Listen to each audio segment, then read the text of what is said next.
नमस्कार साथियों, आप सभी का स्वागत है। आज इस क्लास में हम मध्य प्रदेश पात्रता परीक्षा 2023 पे चर्चा करेंगे, जो शायद 27 अगस्त 2023 को हुआ था।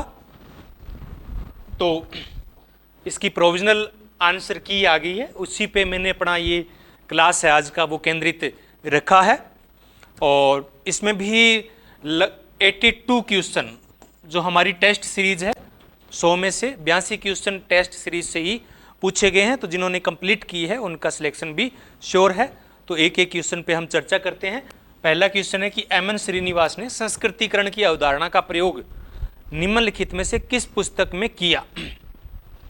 देखो, एम.एन. श्रीनिवास ने religion and society among the Coorgs of South India, इस पुस्तक में पहली बार संस्कृतिकरण की अवधारणा का प्रयोग किया। और social change in modern India में, social change in modern India में इसको विस्तृत रूप से रखा है। अगर बाय द वे किसी एग्जाम में ऑप्शन में अगर ये नहीं दिया होगा तो social change in modern India इसका सही आंसर होगा। मैक्स वेबर ने सामाजिक क्रिया के कितने प्रकारों का उल्लेख किया है। तो मैक्स वेबर ने सामाजिक क्रिया के 4 प्रकारों की चर्चा इन्होंने की है। 2 उन्होंने तार्किक बताई है, एक मूल्य अभिमुखन, एक तर्क अभिमुखन, एक भावनात्मक, एक परंपरागत। ये 4 प्रकार की क्रियाओं की चर्चा है वो मैक्स वेबर के द्वारा की गई है। स्टडीज इन एथनोमेथोडोलॉजी पुस्तक के लेखक कौन हैं। तो हेराल्ड गारफिकल इस पुस्तक के लेखक हैं और एथनोमेथोडोलॉजी की अवधारणा के जनक भी हैं। 1967 में ये पुस्तक आई थी और इसी वर्ष इन्होंने ये अवधारणा प्रस्तुत की थी। तो कुछ क्वेश्चन बहुत आसान पूछे गए हैं और कुछ क्वेश्चन है वो थोड़े से टफ पूछे गए हैं और कुछ क्वेश्चन है जो पहली बार पूछे गए हैं। तो सामाजिक तथ्य को तो हम जानते ही हैं, सामाजिक तथ्यों की बात है वो कौन करता है, इमाइल दुर्खिम करता है। इमाइल दुर्खिम ने कहा कि समाजशास्त्र सामाजिक तथ्यों का अध्ययन है, सामूहिक प्रतिनिधानों का अध्ययन है। प्रश्न number 5, structure and function in primitive society पुस्तक के लेखक कौन है। तो इस पुस्तक के लेखक हैं रेडक्लिफ ब्राउन। कौन है, रेडक्लिफ ब्राउन। ये रेडक्लिफ ब्राउन की सबसे महत्वपूर्ण पुस्तक थी, structure and function in primitive society. आदिम समाजों में संरचना एवं प्रकार्य, संरचना एवं प्रकार्य। तो ये संरचनात्मक और प्रकार्यात्मक सिद्धांत हो गया। क्या हो गया, संरचनात्मक प्रकार्यात्मक सिद्धांत हो गया है। ये भी हम जानते हैं, ज्यादातर अगर थोड़ा बहुत भी आपने समाजशास्त्र को पढ़ा होगा कि भारत में जाति व्यवस्था है वो आर्य संस्कृति का ब्राह्मण बालक है, जिसका पालन पोषण गंगा और यमुना के मैदान में हुआ है और यहां से ये भारत के अन्य भागों में पहुंचा, विशेषकर से दक्षिण भारत में पहुंचा है। ये कथन किनका है। तो ये कथन है जी.एस. घुरिये का। किनका है, ये कथन जी.एस. घुरिये का है। आगे है the phenomenology of the social world, the phenomenology of the social world. ये पुस्तक किनकी है। तो ये पुस्तक है अल्फ्रेड शुट्ज की। किनकी है, अल्फ्रेड शुट्ज की है। और इस फेनोमेनोलॉजी की विचारधारा मान ले या सिद्धांत है, अभी अपने प्रारंभिक स्तर पे ये सिद्धांत है। तो इसके जो जनक है वो क्या है, हर्सल है। कौन है, हर्सल है। सूज दूसरे विचारक हैं, उससे पहले कौन है, एडमंड हसरल। प्रश्न नंबर 8, अपनी किस पुस्तक में इरविंग गोफमैन ने नाटकीय उपागम यानी अभिनय शास्त्रीय उपागम का उल्लेख किया है। इसको हम कह सकते हैं अभिनय शास्त्रीय उपागम या प्रतीकात्मक अंतःक्रियावाद की ही एक ये ब्रांच इसको हम मान सकते हैं। तो ये पुस्तक का नाम है the presentation of self in every day life. प्रतिदिन के जीवन में हम अपने आप को किस प्रकार से लोगों के सामने प्रेजेंटेशन करते हैं, प्रस्तुत करते हैं। प्रश्न नंबर 9, किसने आधुनिक समाज के लिए नेटवर्क को मूल इकाई माना है।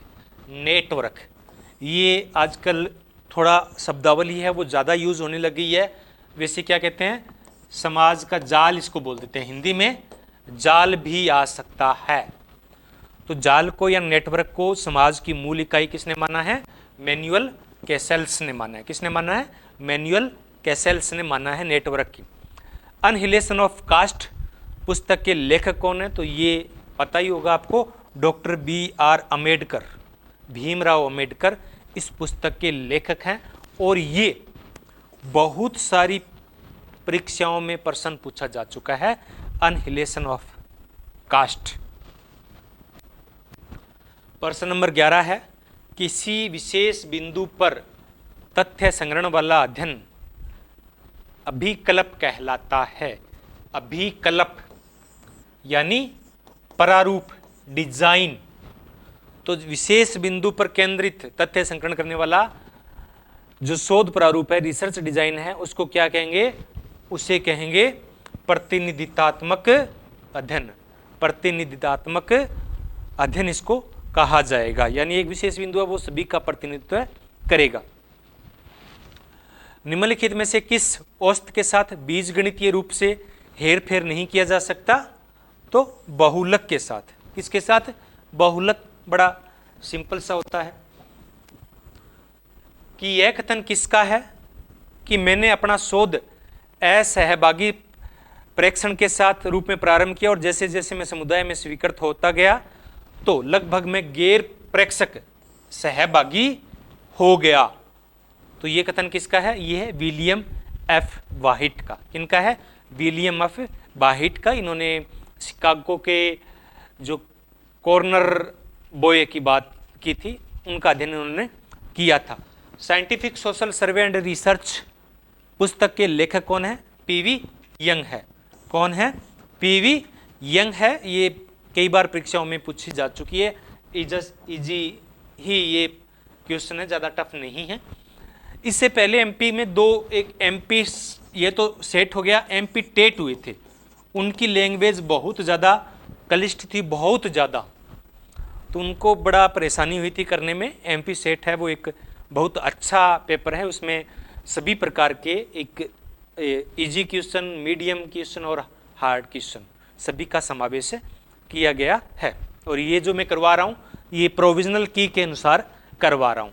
शोध के निष्कर्ष को दोहराने की क्षमता क्या कहलाती है।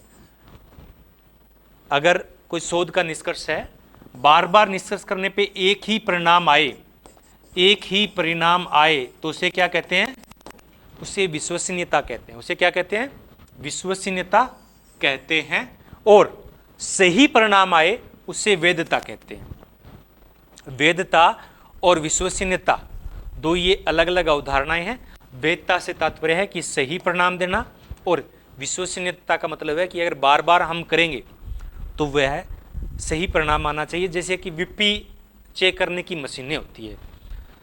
अब कोई मशीन ऐसी होती है, पहली बार चेक करते हैं कुछ अलग बताती है, दूसरी बार करते हैं कुछ अलग बताती है, तीसरी बार कुछ अलग बताती है। तो वो VP की मशीन क्या है, ब्लड प्रेशर चेक करने की मशीन क्या है, विश्वसनीय नहीं है।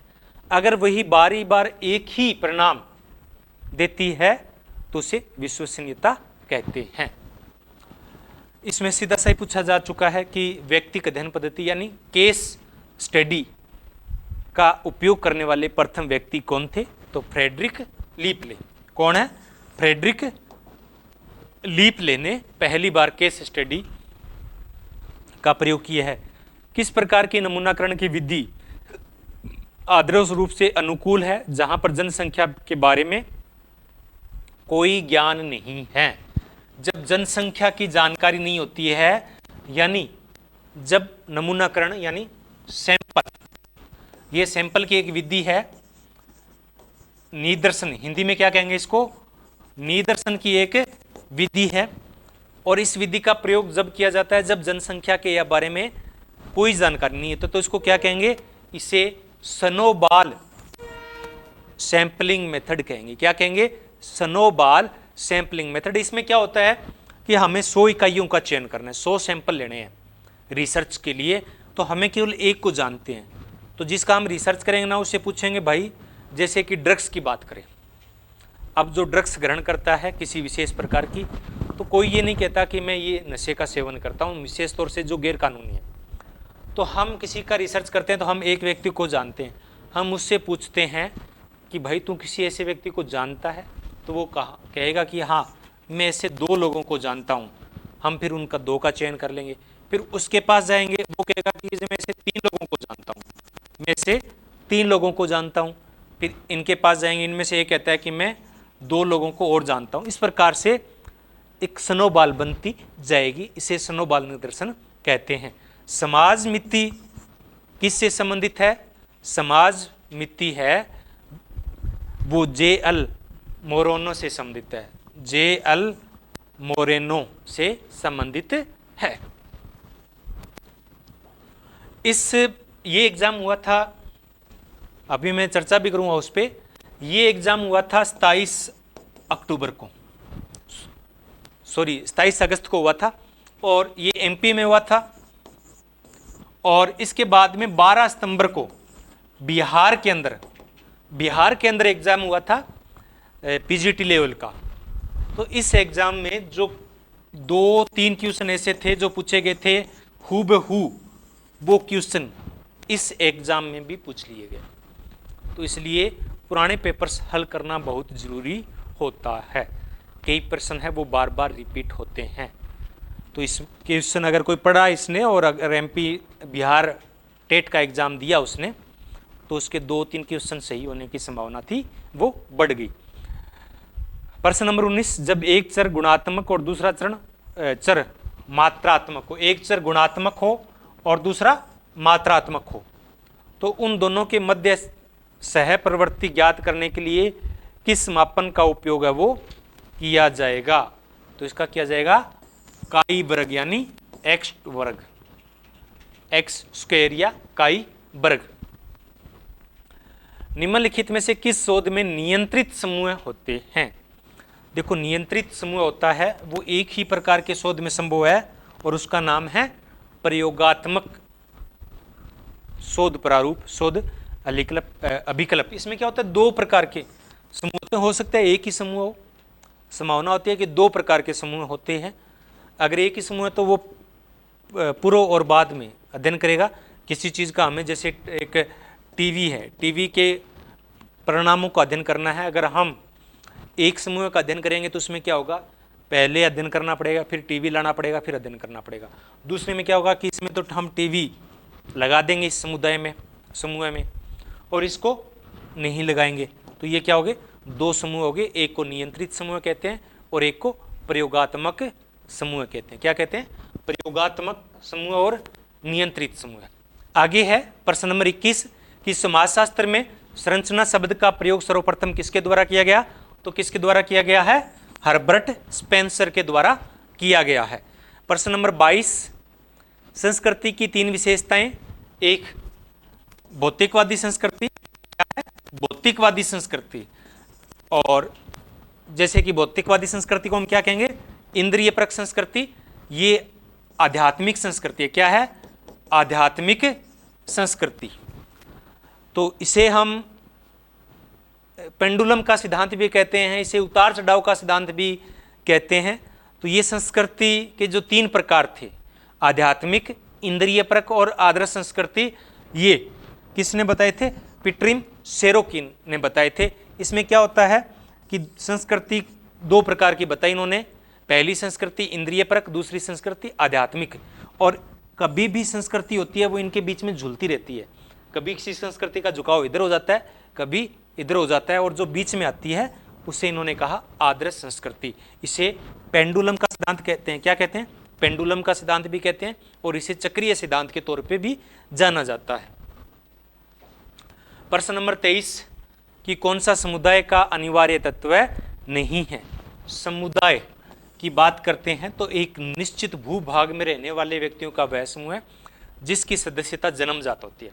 तो सदस्यता अगर जन्मजात होगी तो ऐच्छिक सदस्यता का कोई मतलब नहीं बनता है, अनिवार्य सदस्यता होती है। समूह की सदस्यता है वो ऐच्छिक होती है, लेकिन समुदाय की सदस्यता है वो क्या होती है? अनिवार्य होती है। सामाजिक परिस्थिति की अवधारणा किस विद्वान से संबंधित है? तो सामाजिक स्थिति का विस्तृत जो वर्णन किया है वो राल्फ लिंटन ने किया है। और परिस्थिति के दो प्रकार बताए थे, कौन कौन से, एक अर्जित परिस्थिति और दूसरा जन्मजात या प्रदत्त परिस्थिति। 25 नंबर, नातेदारी की उस प्रथा को क्या कहा जाता है जिसमें मामा द्वारा भांजे भांजियों को अन्य सभी रिश्तेदारों की अपेक्षा प्राथमिकता दी जाती है। क्या दी जाती है? प्राथमिकता दी जाती है। तो उसे क्या कहते हैं? उसे मातुल्य कहते हैं। इसे क्या कहते हैं? मातुल्य कहते हैं। तो ये एमपी सेट में पूछा गया था और हम इसके हिंदी भाषी जो लोग हैं, जो अंग्रेजी में हमारा हाथ तंग है, वो मातुल्य तो सही कर देंगे, लेकिन बिहार में क्या पूछ लिया गया? एवेंकुलेट ऑप्शन में था, मातुतुल्य नहीं था। क्वेश्चन यही था, लेकिन ऑप्शन में क्या दे दिया? ऑक्यूलेट दे दिया। तो ये अंग्रेजी अनुवाद है, तो यही सही है। प्रश्न नंबर 26, धर्म की उत्पत्ति के सामाजिक सिद्धांत अथवा टोटमवाद के सिद्धांत के प्रतिपादक कौन हैं? टोटमवाद किसने दिया? इमाइल दुर्खिम ने दिया। इसे सामाजिक सिद्धांत भी कहते हैं। ये कहते हैं कि पवित्र वस्तुएं, धर्म है वो पवित्र वस्तुओं से संबंधित है दुर्खिम के अनुसार, और पवित्र क्या है क्या नहीं है ये उस पदार्थ में निहित नहीं है, समाज उसको मान्यता देता है, वो पवित्र हो जाता है, जो नहीं देता है वो अपवित्र हो जाता है। किसने कहा कि हम समिति के सदस्य होते हैं, संस्था के नहीं? तो ये मैकियावरे पेज ने कहा सोसाइटी पुस्तक में। किसने कहा कि शिक्षा का अर्थ नई पीढ़ियों को औपचारिक रूप से सामाजिक विरासत को स्थानांतरित करना है? तो किसने कहा? जिष्ट वर्ग। आजकल एग्जाम में शैक्षणिक संस्थाएं भी आने लगी है। क्या आने लगी है? शैक्षणिक संस्थाएं। और हम इसके अभी बहुत ज़्यादा हैप्चुअल नहीं है, हमारी आदत नहीं है कि हम शैक्षणिक संस्थाओं को गहराई से पढ़ें। तो मेरी आपको यही राय है कि आप किसी एग्जाम में अगर शिक्षा से संबंधित, शैक्षणिक संस्थाओं से संबंधित कोई प्रश्न पूछा गया है तो उसको अपने नोट्स के अंदर ऐड करें, ताकि हमारा जो क्वेश्चन बैंक है वो स्ट्रॉन्ग हो सके। प्रश्न नंबर 29 है, सामाजिक सत्रीकरण को प्रकार्यात्मक रूप से अनिवार्य मानने वाले विद्वान कौन है? तो सामाजिक सत्रीकरण का प्रकार्यात्मक सिद्धांत किसने दिया? डेविस एवं मूर ने दिया। किसने कहा कि संस्कृति की प्रक्रिया दो तरफा प्रक्रिया? क्या है? दो तरफा प्रक्रिया है। तो किसने कहा? डॉक्टर श्रीनिवास ने, एमएन श्रीनिवास ने ही इसे दो तरफा प्रक्रिया कहा है। पहले तो उन्होंने कहा कि केवल उच्च वर्ग की जो रीति रिवाज परंपराएं हैं वो निम्न वर्ग करती है, लेकिन बाद में उन्होंने कहा कि नहीं, निम्न वर्ग की कुछ आदतें हैं वो उच्च वर्ग भी ग्रहण करता है, जिसे उन्होंने क्या कहा था? विसंस्कृतिकरण। क्या कहा था? विसंस्कृतिकरण की प्रक्रिया, यानी उल्टी। आंद्रे बितेई के अनुसार कृषि सामाजिक संरचना का अध्ययन किन मुद्दों के चारों ओर घूमता है? तो कृषक सामाजिक संरचना, कृषक सामाजिक संरचना के मुख्य मुद्दे कौन से बताए? इन्होंने दो बताए, तकनीकी व्यवस्था और सामाजिक व्यवस्था, यानी स ऑप्शन सही है, दोनों ए और ब। किस के अनुसार ब्रिटिश काल में भारतीय गांव छोटे गणराज्य थे? छोटे गणराज्य किसने कहा? ये सर हेनरी मैन ने कहा। किन्होंने कहा? सर हेनरी मैन ने कहा। क्वेश्चन नंबर है, लुईथ बर्थ का द्वारा शहरीकरण स्थिति निर्धारण करने के लिए किन मापदंडों की पहचान नहीं की गई है? लुईथ बर्थ ने एक अवधारणा दी थी, नगरवाद। तो इस अवधारणा में किस तथ्य को इन्होंने स्वीकार नहीं किया? तो उन्होंने आकार घनत्व, जनसंख्या की विषमता की बात कही थी, जनसंख्या की समरूपता की बात नहीं की थी, क्योंकि ग्रामीण समाज में, समुदाय के अंदर, ग्रामीण समुदाय के अंदर जनसंख्या की समरूपता हो सकती है, लेकिन नगरीय में नहीं होती है। कौन जाति व्यवस्था के हिंदू धर्म का फौलादी ढांचा मानता है? कौन जाति व्यवस्था को हिंदू धर्म का फौलादी ढांचा मानता है? तो कौन मानता है? AR देसाई, अक्षय कुमार रमनलाल देसाई इसको मानते हैं। प्रश्न नंबर 35, भारतीय समाज में रिक्त स्थान से अधिक समूह हैं जिनको हम अनुसूचित जनजाति के रूप में मानते हैं। अनुसूचित जनजाति के रूप में मानते हैं, तो यहाँ इन्होंने कहा है 600। यही पर्सन लगभग 15 दिन बाद में, ये एमपी सेट है, 15 दिन बाद में बिहार स्टेट का होता है, उसमें सेम पर्सन पूछा गया, लेकिन 645 को सही माना गया, 645 को सही माना गया। तो यहाँ 600 है और 645 है। और तब भी मैंने जब उस करवाया था अभी थोड़े दिन पहले बिहार स्टेट का एग्जाम, तब मैंने कहा था कि ये संख्या निश्चित नहीं होती है, कोई किसी को आधार मानता है, कोई 2011 को आधार मानता है, कोई 2020 को आधार मानता है। तो यानी कन्फर्म हो गया कि अभी 645 से अधिक जनजातियां हैं। इसमें अगर हम देखें तो 600 सबसे अधिक है, तो 600 सही आंसर होगा, पर एक्यूरेट नहीं है। अगर दोनों को हम चैलेंज करें भी यही सारे ऑप्शन गलत है, वो भी सारे गलत हैं, क्योंकि मात्र 15 दिन में कोई 45 जनजातियां नहीं बन गई है। आगे है सूची ए का सूची बी के साथ अपने को मिलान है वो करना है। पेट्रोनेज एंड एक्सटॉयलेशन पुस्तक किनके द्वारा लिखी गई है? तो ये जॉन ब्रीमेन की पुस्तक है। किनकी है? जॉन ब्रीमेन की पुस्तक है। पीजेंट स्ट्रगल इन इंडिया, ये तो हम जानते ही हैं, AR देसाई की पुस्तक है। पीजेंट मूवमेंट इन इंडिया, ये D.N. धनागरे की है। और महात्मा गांधी एंड चंपारण, या चंपारण एंड महात्मा गांधी, राजेंद्र प्रसाद की पुस्तक है। आगे है किसके अनुसार बाजार के नेतृत्व वाले शहरीकरण को धीमा करने वाले या हतोत्साहित करने के सभी प्रयास विफल और अनुत्पादक रहे हैं? ये किसने कहा? ये रोजर जेटर ने कहा। किसने कहा? रोजर जेटर ने कहा। ये क्वेश्चन है वो मैं पहली बार पढ़ रहा हूँ। क्या कर रहे हैं? पहली बार पढ़ रहे हैं, तो आप अपने नोट्स के अंदर इसको ऐड कर सकते हैं। आगे है सूची ए का सूची बी के साथ मिलान करना है। तो किराएदारों या उप किराएदारों से किराया एकत्रित करना, तो किराया कौन लेता है अपने से? अगर आप में से कोई मेरी तरह किराए के मकान में रहता है, तो बताइए जो किराया हम देते हैं उसको हम क्या कहेंगे? उसे हम मालिक कहेंगे। क्या कहेंगे? उसे हम मालिक कहेंगे। खेतों में काम करने वाले कृषक जिनका संपत्ति में हित निहित होता है, उसे क्या कहेंगे? उसे किसान कहेंगे। उसे क्या कहेंगे? किसान कहेंगे। कि खुद के खेतों में काम करने वाले कृषक जिनका संपत्ति में हित निहित होता है। संपत्ति उनकी होती है, बंटाईदार और मजदूर की संपत्ति नहीं होती, संपत्ति किसी और की होती है। बंटाईदार और मजदूर काम करते हैं, लेकिन किसान या कृषक वह होता है जो खुद की खेती पे काम करता है। मुख्य रूप से अन्य भूमि पर काम करके अपनी आजीविका कमाना, तो ये मजदूर का काम है। और बिना सुरक्षा के पट्टे पर दूसरों के लिए खेती करना, ये किसका काम है? ये बंटाईदार का काम है। ये किसका है? बंटाईदार का काम है। प्रश्न नंबर 39, सूची एक को सूची बी के साथ सुमेलित करना है, तो कैसे करेंगे? डिक्लाइन ऑफ द बेस्ट चक्रीय सिद्धांत दिया था सामाजिक परिवर्तन का, किसने दिया? स्पेंगलर ने दिया। द कल्चर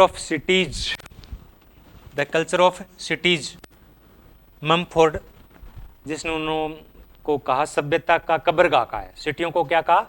सभ्यता का कब्रगाह। ए स्टडी ऑफ रूरल सोसाइटी, ये कोब एवं ब्रूनर की है। और सोसाइटी कल्चर एंड पर्सनैलिटी, ये किसकी है? P.A. सेरोकिन की। किसकी है? सेरोकिन की पुस्तक है। प्रश्न नंबर 40 की सूची ए का सूची बी के साथ मिलान करना है। ईयर लिखे हुए हैं। चंपारण बिहार का आंदोलन कब हुआ था? 1917 और 18 में। खेड़ा कृषक आंदोलन है वो कब हुआ था? 1918 में। बारदोली आंदोलन है वो कब हुआ था? 1920 में। और मालाबार का जो मोपला विद्रोह था वो कब हुआ था? 1921 में हुआ था। ये ईयर आपको याद होने चाहिए। इसका स्क्रीनशॉट चाहे आप ले सकते हैं। प्रश्न नंबर 41, निम्नलिखित में से कौन से निकाय सूचना का अधिकार अधिनियम 2005 के अंतर्गत आते हैं। तो इसमें है सरकार द्वारा वित्त पोषित और गैर सरकारी निकाय। सरकार के द्वारा वित्त पोषित होने चाहिए, चाहे वो सरकारी हो चाहे गैर सरकारी हो। सिडनी बर्बा ने विशुद्ध राजनीतिक संस्कृति का कौन सा प्रकार नहीं बताया? विशुद्ध राजनीतिक संस्कृति का कौन सा प्रकार नहीं बताया? 3 प्रकार बताए, संकीर्ण, पराधीन, सहभागी। असहभागी नहीं बताए। आगे है प्रश्न नंबर 43, धर्म, प्रथा, न्यायिक निर्णय, लोक रीतियां, व्यवस्थापिका और व्यक्तिगत अनुभव, इनमें से कौन कानून निर्माण के स्रोत हैं? कौन से कानून निर्माण के स्रोत हैं? तो कौन कौन है? 1, 2, 3 और 5। तो इसमें 4 और 6 नहीं है। 4 और 6 नहीं है। देखो, जब कानून बनता है तो कानून कैसे बनता है? कानून प्रथाओं से बनता है। किससे बनता है? प्रथाओं से बनता है। प्रथा है वो कालांतर में कानून का रूप ले लेता है। जब प्रथाओं को समाज की और कानून की स्वीकृति मिल जाती है तो उसे कानून कहते हैं। तो प्रथाएं हैं वो किससे होती है? धर्म से है। और इसके अलावा कानून कौन बना सकता है? न्यायपालिका ने अगर कोई डिसीजन दिया है तो उसे कानून बन जाएगा। व्यवस्थापिका तो कानून बनाने का कार्य है, वो किसके पास है? व्यवस्थापिका के पास है। तो व्यवस्थापिका है वो कानून बनाती है, और कई बार जो न्यायिक निर्णय होते हैं वो भी कानून के तौर पे देखे जाते हैं। तो इसमें व्यक्तिगत अनुभव शामिल नहीं है। व्यक्तिगत अनुभव की तो शामिल होने की कोई गुंजाइश नहीं है। लोक रीतियां, अब क्या होता है? लोक रीतियों को या कहेंगे जनरीति। जनरीति। अब जनरीति के बाद में क्या होती है? रूढ़ी आती है। ये फोकवेज पुस्तक में समंदर ने बताया है। तो जनरीति इन्होंने पहली बताई थी और कहा था कि जनरीति से ही आगे जाकर प्रथाएं बनती है और प्रथाओं से कानून बनता है। तो इस आधार पे हम कह सकते हैं कि जनरीतियां या लोक रीतियां हैं वो कानून निर्माण में के स्रोत हैं। लेकिन जब प्रथाएं आ जाती है तब लोक रीतियां कोई ज्यादा मायने नहीं रखती है, क्योंकि सभी जनरीतियों को आगे जाके स्वीकृति मिले या ना मिले। और इसमें क्या होता है कि जनरीति के अंदर कोई विशेष तौर से दंड का प्रावधान किया जाता है। दंड, अगर जनरीति को थोड़ा सा उनका अगर कोई उल्लंघन करता है तो भी उसको हंसी मजाक में टाल देते हैं। तो इसलिए शायद इसको लोकरीति को कानून निर्माण के स्रोत में शामिल नहीं किया गया है। लेकिन कोई भी चीज हो वो सबसे पहले जनरीति से ही प्रारंभ होती है। प्रश्न नंबर 44, सूची ए का सूची बी के साथ मिलान करना है। कानून दिए गए हैं, कौन सा कानून कब लागू हुआ? तो अनैतिक व्यापार अधिनियम कब हुआ था? 1956 में। चिकित्सीय गर्भ समापन अधिनियम कब बना था? 1971 में। और 1994 के अंदर इसको और ज़्यादा सख्त किया गया था, जिसे पाडा के नाम से जाना जाता है। शायद पाडा ही है, पाडा के नाम से जाना जाता है। घरेलू हिंसा वाला तो हमें पता ही है 2005 में है। और हिंदू विधवा पुनर्विवाह 1856 में। ये 1856 में, यानी ए का 1, बी का 2, सी का 6 का 3 और द का 4 सही ऑप्शन है। आगे है, निम्नलिखित में से कौन सा संयुक्त राष्ट्र के अंतर्गत अंतर्राष्ट्रीय एजेंसियों द्वारा नीति निर्माण का क्षेत्र नहीं है? तो कानून बनाने का या नीति निर्माण करने का अधिकार संयुक्त राष्ट्र संघ को किस में नहीं है? धार्मिक मामलों में नहीं है। धार्मिक चीजें हैं वो व्यक्तिगत मानी जाती है। और आधुनिक लोकतांत्रिक या जो इंटरनेशनल एजेंसियां हैं वो इस मामले में कोई टांग अड़ाई का काम नहीं करती है।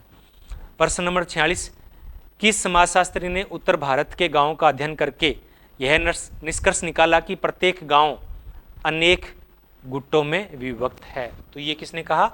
ऑस्कर लेविस ने। गुट समाज की अवधारणा। तो ये मैंने जो ग्रामीण समाजशास्त्र करवाया है उसमें ये चीज़ें दे रखी है। आगे है, किन दशकों में भारत में निर्धनता उन्मूलन, विकास तथा वृद्धि, शिक्षा तक पहुंच तथा नागरिक स्वतंत्रता की सुरक्षा के क्षेत्रों में सिविल सोसाइटी संगठन, विशेष रूप से गैर सरकारी संगठनों की संख्या बढ़ी है। NGO, non governmental organisation, civil society क्षेत्र भी इसे कहते हैं और गैर सरकारी संगठन भी इसे कहते हैं। तो ये किन में बढ़े हैं? 1970 और 1980 के दशक में। 1970 और 80 के दशक में सिविल सोसाइटी के जो संगठन है उनकी संख्या बढ़ी है। ये क्वेश्चन अपने नोट्स के अंदर ऐड कर लें। प्रश्न नंबर 48, IP देसाई, आंद्रे बितेई और उपेंद्र बख्शी के अनुसार निम्न में से किस पहलू को आरक्षण का आधार बनाया जाना चाहिए? देखो, भारत में जो आरक्षण का आधार बनाया गया है वो क्या है? सामाजिक सांस्कृतिक पिछड़ापन है। क्या है? सामाजिक पिछड़ापन मुख्य रूप से है। इसमें शैक्षणिक पिछड़ापन को भी शामिल है, वो कर लिया जाता है। यानी कोई भी जाति सामाजिक और शैक्षणिक रूप से पिछड़ी हुई है तो उसे आरक्षण का लाभ मिलता है। इन्होंने कहा कि आर्थिक पहलू है उसको भी आरक्षण का आधार बनाया जाना चाहिए, और आजकल आरक्षण का आधार है वो आर्थिक भी हो गया है। EWS, इकोनॉमिक रूप से जो वे है उनको भी आरक्षण है वो दिया गया है। 49 नंबर, निम्नलिखित में से किसने सर्वप्रथम सविनय अवज्ञा शब्दावली का प्रयोग है वो किया गया? तो साधारण तौर पर अपना आंसर हो सकता है महात्मा गांधी, लेकिन इस आंसर की के अनुसार हेनरी डेविड थोरो ने पहली बार इस शब्दावली का प्रयोग है वो किया है। प्रश्न नंबर 50, निम्नलिखित में से कौन सा दबाव समूह की एक विशेषता नहीं है? तो एक होते हैं राजनीतिक दल जो प्रत्यक्ष रूप से राजनीति करते हैं। कौन से? राजनीतिक दल। दबाव समूह होते हैं जो राजनीतिक दलों पे, सरकारों पे दबाव डालते हैं। तो ये प्रत्यक्ष राजनीति नहीं करते हैं, ये क्या करते हैं? अप्रत्यक्ष राजनीति करते हैं। तो इसका सही आंसर क्या हो जाएगा? प्रत्यक्ष राजनीति करते हैं। ये दबाव समूह की विशेषता नहीं है। 51, मौन वस्तु विनिमय निम्नलिखित में से किन दो जनजातियों के बीच पाया जाता है? वस्तु विनिमय होता है और एक मौन वस्तु विनिमय होता है। तो ये प्रारंभिक जो जनजातियां थी जो एक दूसरे के सामने आने से कतराती है, उन जनजातियों में पाया जाता है। तो सेमोंग तथा सकाई ऐसी जनजातियां हैं जिनमें ये मौन वस्तु विनिमय होता है। तो ये 51 क्वेश्चन है। कल हम बाकी क्वेश्चन बचे हुए हैं उन पे भी चर्चा करेंगे। धन्यवाद।